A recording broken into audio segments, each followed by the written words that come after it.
సోమవారం ఐడిఓసి కార్యాలయంలో జిల్లా షెడ్యూల్ కులాల అభివృద్ధి శాఖల ఆధ్వర్యంలో ఉచిత సివిల్ సర్వీసెస్ కోచింగ్ కరపత్రాన్ని ఆవిష్కరించారు.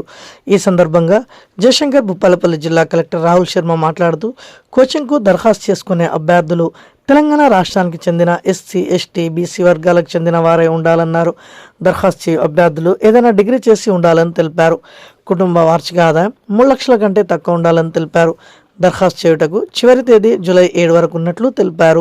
దరఖాస్తు చేసిన అభ్యర్థులకు జూలై 13వ తేదీన ఎంపిక ప్రవేశ పరీక్ష నిర్వహించబడుతుందని తెలిపారు. టీజీఎస్సీ స్టడీ సర్కిల్ను 1980లో స్థాపించారని, ఇప్పటి వరకు 433 మంది విద్యార్థులు ఈ సంస్థ ద్వారా ఎంపికయ్యారని, వారిలో 52 మంది ఐఏఎస్, 56 మంది ఐపీఎస్ మరియు 325 మంది ఇతర సెంట్రల్ సర్వీసులోకి ఎంపికయ్యారని తెలిపారు.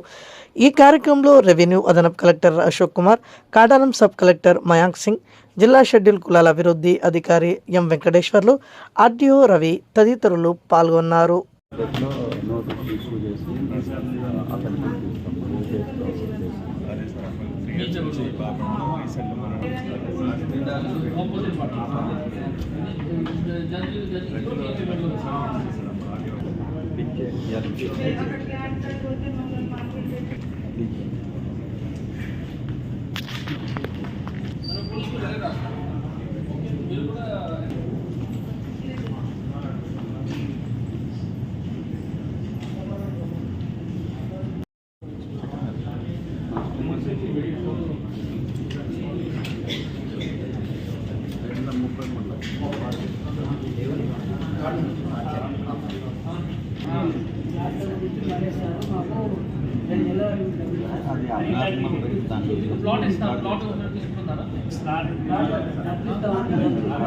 ప్లాట్